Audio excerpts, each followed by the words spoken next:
নমস্কার।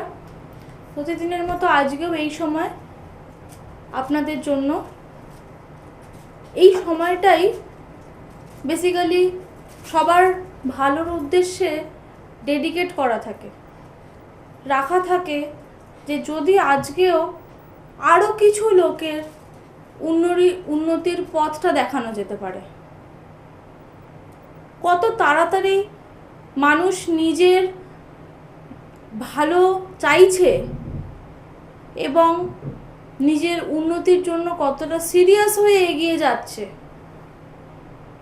প্রতিদিন এটাই একটা ভালো চাওয়ার মধ্যে আমরা রাখি যে আজকে যেন আরও 10টা লোকের উপকার করতে পারি। আপনারা জানেন একদিনে 10 জনের বেশি আমি দেখতে পারি না। অনেকটা মানসিক চাপের মধ্যে এসে যাই এই 10 জনকেই দেখতে দেখতে। যখন 2টো থেকে চেম্বারে বসলাম, একের পর এক মানুষ নিজের খুব দুঃখের কথা যখন খুব আপন করে আমাকে এসে বলে, তখন ভাবি যে সমস্যার মধ্যে আমরা আছি, আমরাও তো মানুষ, আমরা তো ভগবান হয়ে যাইনি।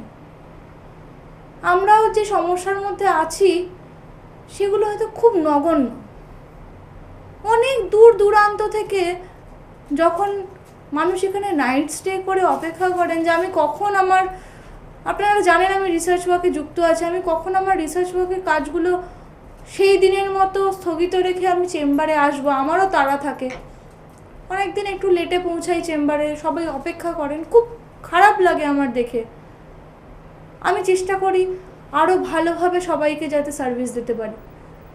কত গভীরে গিয়ে কতটা ডিটেলসে এক একজন মানুষের সমস্যাগুলোকে অ্যানালিসিস করে সঠিক কোন প্রতিকারের মাধ্যমে তার সেই সমস্যাটা অবশ্যই এবং খুব তাড়াতাড়ি উন্নতির পথে বা ভালো করার জন্য, রিপেয়ারিং করার জন্য, আমরা এগুলোকে অসুস্থতা বা রোগ বলে থাকি, কত তাড়াতাড়ি আমরা এই রোগগুলোকে নির্মূল করতে পারবো, এই জন্য ভীষণভাবে আমার উপর চাপ থাকে। বিভিন্ন রকম সম্পর্কের জটিলতা নিয়ে আমরা অনেক দিন আলোচনা করি। এইটাও একটা খুব খুব প্রয়োজনীয়, নাকি বলবো আমাদের সমস্ত প্রয়োজনের ভিত। বিভিন্ন সম্পর্কের মাধ্যমেই একটা নর্মাল মানুষ, একটা সাধারণ মানুষ নিজের কাজ করতে থাকতে পারে এবং এগিয়ে যেতে পারে। অনেকের সম্পর্কের এতটাই ভেদ এসে গেছে যে তারা ভাবেন আমরা যাব শুধুমাত্র নিজেদের জন্ম সময় অনুযায়ী যে গ্রহের সমস্যাগুলো ছিল সেইগুলোকে শুধুমাত্র না কাটানোর চেষ্টা করেই দেখা গেল তারা বলছেন বশীকরণের কাজ করাবেন। আমি হাত জোর করে বলবো আমি বশীকরণের কাজ করতে পারি না, আমি করি না। এটা কি কোনো একটা কথা হলো যে বশীকরণ করাবো? আমরা কি নিজেকে এতটা যোগ্য করে তুলতে পারবো না যে আমার যে পার্টনার বা আমার আশেপাশে যে লোকেরা আছে তারা এমনি আমাকে সম্মান করুক, তারা আমার কাজ দেখে, আমার কর্মক্ষমতা দেখে তারা আমার পাশে এসে দাঁড়াক? বশীকরণ কথাটা খুব চিপ, আমাকে বলবেন না। আমার কাছে বশীকরণ বলে কোনো কাজ নেই, কোনো কাজ আমি করিও না, হয়ও না। অনেকে ফোন করে বলেন প্রেমের সম্বন্ধে সমস্যা ছিল, বশীকরণ করাতে চাই। বশীকরণ করাই না, নিজেকে সেই যোগ্য করে তুলুন। নিজেদের পারিবারিক সম্পর্ক, সামাজিক সম্পর্ক, এইগুলোর উপর নিজের মনের স্থিরতাটা নিয়ে আসুন। নিজেরা মনোযোগী হন, নিজে কি করতে পারছেন সেটা খুব সিরিয়াস একটা কেস। আমরা বিভিন্ন রকম দিক স্টাডি করি। অনেক কেস আমাদের কাছে যেগুলো আসে, বেশিরভাগ লোকের ক্ষেত্রেই তারা এই কথাটা মনে করেন যে পারফেক্ট রেমেডি আমরা তো ডক্টর এলিনা বোসের কাছে গেলে পাবোই, সেটা গ্যারান্টিড। সেটা আমি নিজেও বলে থাকি গ্যারান্টিড। আমি যে প্রতিকার পদ্ধতি বলে দেবো সেটা গ্যারান্টিড, এটা 100%।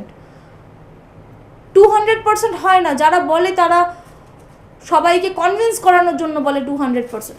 100% গ্যারান্টিড প্রতিকারই বলে দিই, কিন্তু সেই প্রতিকারটা আপনার উন্নতির জন্য, মানে সেই প্রতিকারগুলো আপনার জন্য কিন্তু কোনো কাজ করিয়ে দিচ্ছে না।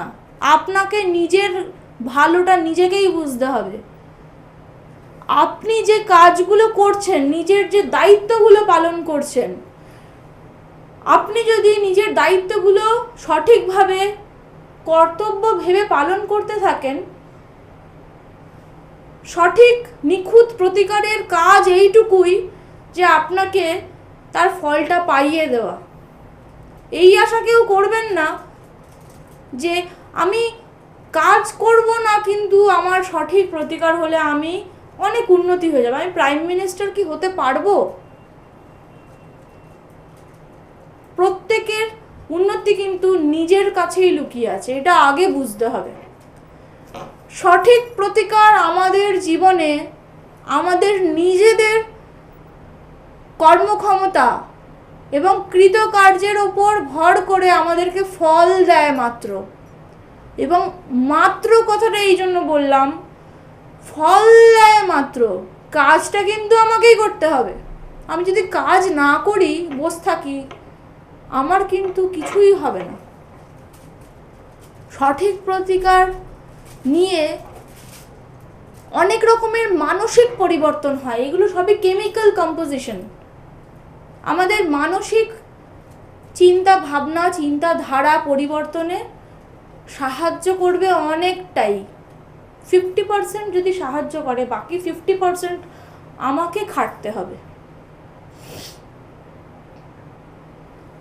এই ধরনের সঠিক প্রতিকারের মধ্যে আরও একটা দিক আছে, আর একটা প্রতিকার পদ্ধতি আছে।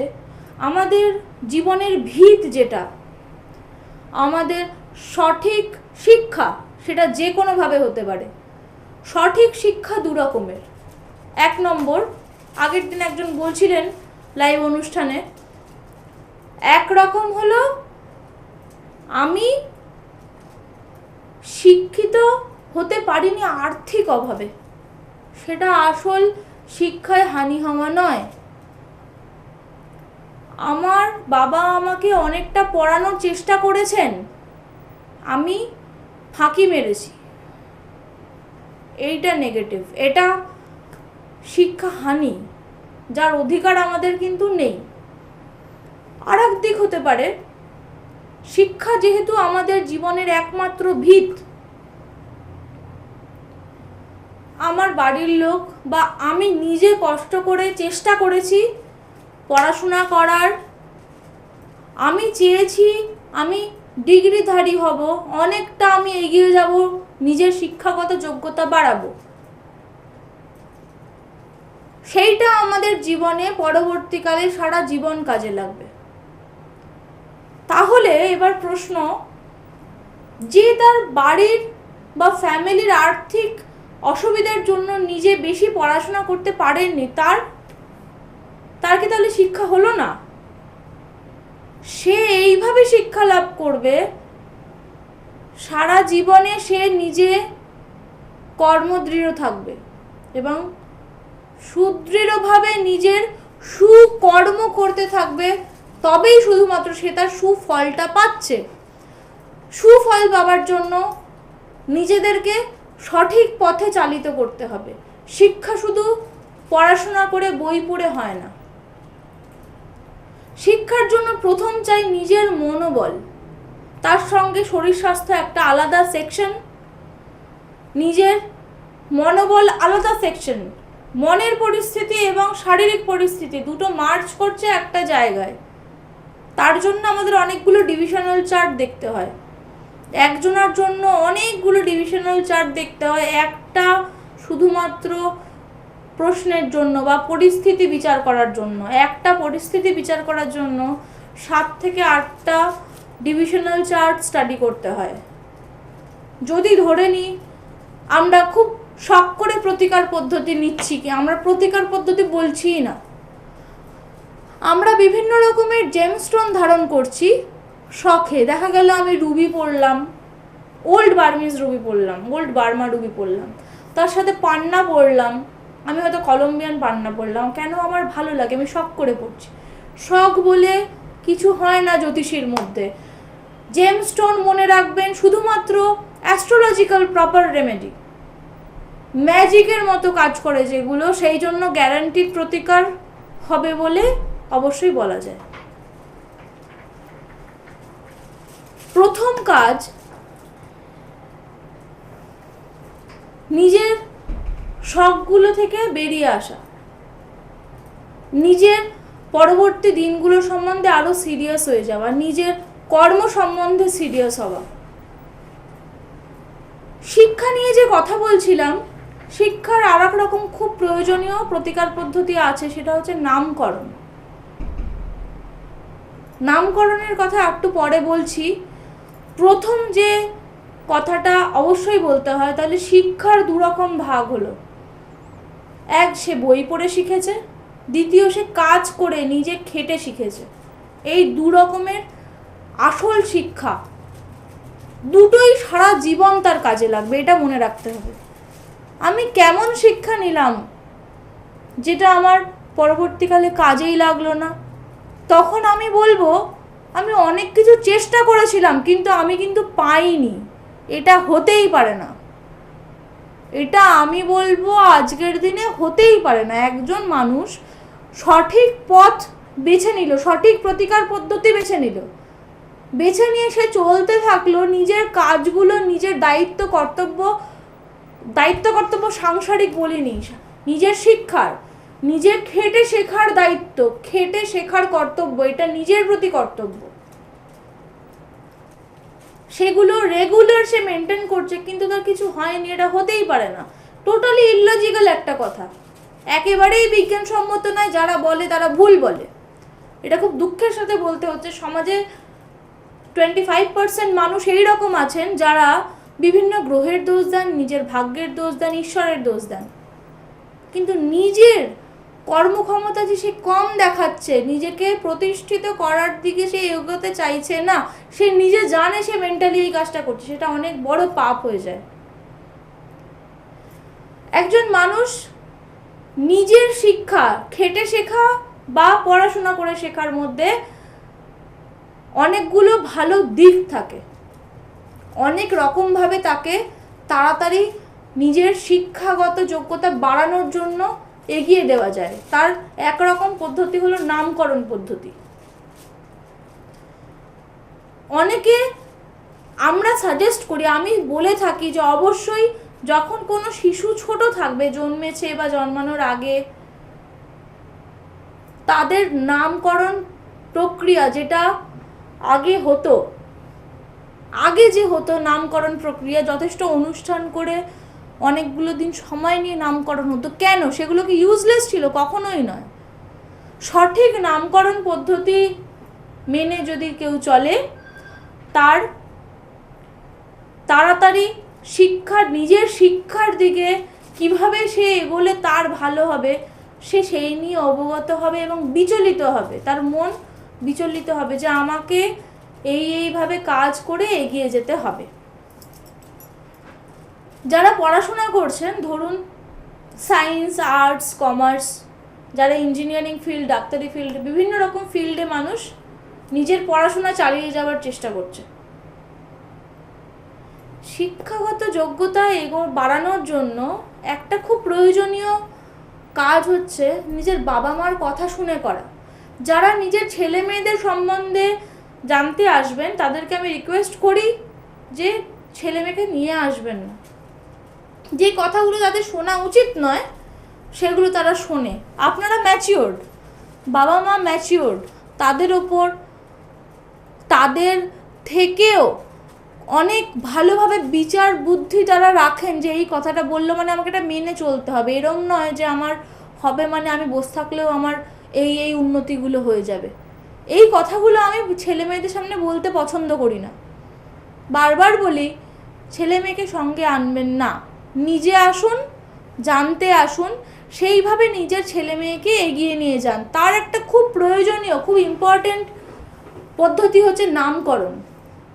ধরে নিন আপনার ছেলে মেয়ে অনেকটা বড় হয়ে গেছে, তার জন্মছকের গ্রহের অবস্থান অনুযায়ী তার হয়তো পঞ্চম ক্ষেত্র মানে লগ্ন অনুযায়ী D1 লগ্ন চার্টের পঞ্চম ভাবে ধরে নিন মঙ্গল বসে আছে দুর্বল হয়ে, এতে দুরকম অসুবিধা তৈরি করবে আপনার ছেলে বা মেয়ের জন্য। প্রথম কথা, তার অ্যাক্টিভিটি কমিয়ে দেবে। দ্বিতীয় কথা, সে ভালো ফল পাবে না। কেউ যদি মনে করেন যে অ্যাক্টিভিটি যেটা কমিয়ে দেবে, আমার বাচ্চা কিন্তু অ্যাক্টিভ কিন্তু ভালো ফল করতে পারছে না, তাহলে বলবো এটাকে সঠিক পদ্ধতিতে ভাবুন। ভাবারও সঠিক পদ্ধতি হয় এই যে আপনি ভাবছেন আমার ছেলে মেয়ে সঠিক ফল পাচ্ছে না কিন্তু সে অ্যাক্টিভ, তার হয়তো লগ্ন অনুযায়ী পঞ্চম ভাবে মঙ্গল নিচস্থ হয়ে বসে আছে, তাহলে তার লগ্ন হলো মীন লগ্ন, পঞ্চম ভাবে মঙ্গল নিচস্থ হয়ে বসে আছে, আপনার বাচ্চা কিন্তু অ্যাক্টিভ পড়াশোনাতে, কিন্তু আপনি জানতে পারছেন না এই অ্যাক্টিভিটিটা কখন লেস হচ্ছে। যেটা প্রথম পয়েন্ট বলেছিলাম, এই অ্যাক্টিভিটিটা সে কখনো কখনো হ্যাম্পার করছে, লেস হচ্ছে বলেই তো সে ভালো রেজাল্ট করতে পারছে না। অ্যাক্টিভিটি অ্যান্ড গুড রেজাল্ট এই দুটো টোটালি দুটো ডিফারেন্ট ওয়ে, দুটো আলাদা পথ থেকে এসে মিলিত হচ্ছে শিক্ষা আরো এগিয়ে নিয়ে যাওয়ার জন্য। আমরা জানি স্যাটার্ন শনি গ্রহ যদি দুর্বল অবস্থায় না থাকে, শত্রু গ্রহের সঙ্গে একই সঙ্গে অবস্থান না করে, রেট্রোগেট না থাকে বা নিচস্থ না থাকে, শনি যে কোনো মানুষের শিক্ষার দিক থেকে টেকনিক্যাল স্কিল বাড়ায়। ধরে নিন আপনার বাচ্চা আর্টিস্টিক লাইনে যেতে চাইছে, বেসিক্যালি আর্ট মানে সে আর্টস মানে ইংলিশ বাংলা এগুলো নিয়ে করবে তা নয়, একজন মানুষের শৈল্পিক ভাবটাকে বাড়ানো। সে পড়াশোনা যে করবে, সে কোন দিকে পড়াশোনা করতে চাইছে, সেটা সেই কলাটা, সেই কোয়ালিটিটা তার মধ্যে আছে কিনা, এইটা বিচার করা ভীষণ প্রয়োজন। আমরা যদি শিক্ষাগত যোগ্যতা, যদি পড়াশোনা নিয়ে ভাবি, পড়াশোনা আমাদের শিরদাঁড়া। প্রথমেই বললাম শুধু বই পড়া নয়, একটা হচ্ছে বই না পড়া, একটা বই পড়া। যদি বই না পড়ার দিকে যাই তো আমার কর্মদক্ষতা, আমার খাটনি, আমি কতটা খেটে কাজ করছি। দ্বিতীয়, যে পড়াশোনা করছে সে পড়াশোনা কতটা খেটে করছে। দুরকমভাবেই আমরা কিন্তু অ্যাকচুয়ালি শিক্ষিত হচ্ছি। যারা এটা ভাববেন যে আমার টাকা পয়সা কম আছে, আমি বেশি শিক্ষিত করতে পারছি না আমার বাচ্চাকে, ভুল ভাবছেন। এটা এই ধরনের ভুল ভাববেন না। যেখানে আমি গাইডেন্সটা রেডি করে দেবো সেখানে এই ধরনের ভুল ধারণা মাথায় রাখবেনই না। একজন ব্যক্তির যদি শুধু পড়াশোনার জন্য নামকরণ করা হয় তাতে কি কি হয়, তার নামের গঠনটা এমন করা হলো, তার বাবা মায়ের নাম এই জন্য নেওয়া হয়। যে কোনো ছেলে মেয়ের নামকরণ যদি পড়াশোনার জন্য করা হয়, প্রথম তার বয়সটা দেখে নেওয়া হয়, ছেলে বা মেয়ের বয়স দেখে তার বাবা মার নাম নেওয়া হয়। বাবা মার নামের সাথে ম্যাচ করে তার ছেলের একটা নামকরণ এই কারণে করা হয় যাতে সে বাবা মার কথা শোনে। আমরা একজনের জন্মছকে বিভিন্ন গ্রহের অবস্থান দেখে এটা বুঝতে পারি যে বাচ্চা বাবার কথা বেশি শুনবে না মায়ের কথা বেশি শুনবে। সেই বাচ্চা, এটা কিভাবে ডিভিশনটা হয়, যদি জাতক রাত্রে জন্মে থাকে তাহলে চন্দ্র তার মাতৃকারক গ্রহ এবং শুক্র তার পিতৃকারক গ্রহ। সূর্য যখন আমরা চোখে দেখতে পাবো অস্ত গেল বা অস্ত যাচ্ছে, অস্ত যাওয়ার পর যে অন্ধকার হচ্ছে তখন থেকে মান্থ ওয়াইজ কাউন্ট করতে হয় আমাদের। কতটা ডিটেল প্রেডিকশন চিন্তা করুন। মান্থ ওয়াইজ আমাদেরকে ভাবতে হয় যে ডিসেম্বর ছিল তাহলে 6:30 মানে অন্ধকার ছিল, তার মানে আফটার 6:30 যদি কোনো বাচ্চা জন্মে থাকে বা 6:30তেও যদি কোনো বাচ্চা জন্মগ্রহণ করে থাকে তাহলে চন্দ্র তার মাতৃকারক গ্রহ ধরতে হবে এবং শুক্র পিতৃকারক গ্রহ। যদি সেই বাচ্চাটা মে জুন জুলাই মাসে যদি 6:30তে জন্মে থাকে তখন আলো থাকে, আলো বর্তমান, এটা তাহলে নৈসর্গিক টাইম নয় যে 6:30 মানেই সন্ধে ধরতে হবে বা দিন ধরতে হবে। যদি June July May June July মাস হয় বা এপ্রিল মাসও হয় সেক্ষেত্রে কি ধরবো? 6:30 মানে দিন ধরবো। মানে চন্দ্র অ্যান্ড শুক্রের কনসেপ্টটা জাস্ট অপোজিট হয়ে যাবে, ঠিক পাল্টে যাবে। শুক্র মাতৃকারক গ্রহ ধরা হবে, চন্দ্রকে ধরতে হবে পিতৃকারক গ্রহ। দেখা গেল তার চন্দ্র, দুজনের মধ্যে যে কোনো ব্যক্তির দেখা গেল চন্দ্র তার তুঙ্গ অবস্থায় আছে, তাহলে যদি তার চন্দ্র মাতৃকারক গ্রহ হয় তাহলে সে মায়ের কথা ভালোভাবে অ্যাকসেপ্ট করবে। এটা অ্যাকসেপ্টেন্সের ডিগ্রি, যে সে তার মায়ের কথা বেশি শুনবে না বাবার কথা বেশি শুনবে। যদি শুক্র হয়, যদি শুক্র তার জীবনে নিচস্থ হয় তাহলে কি হবে?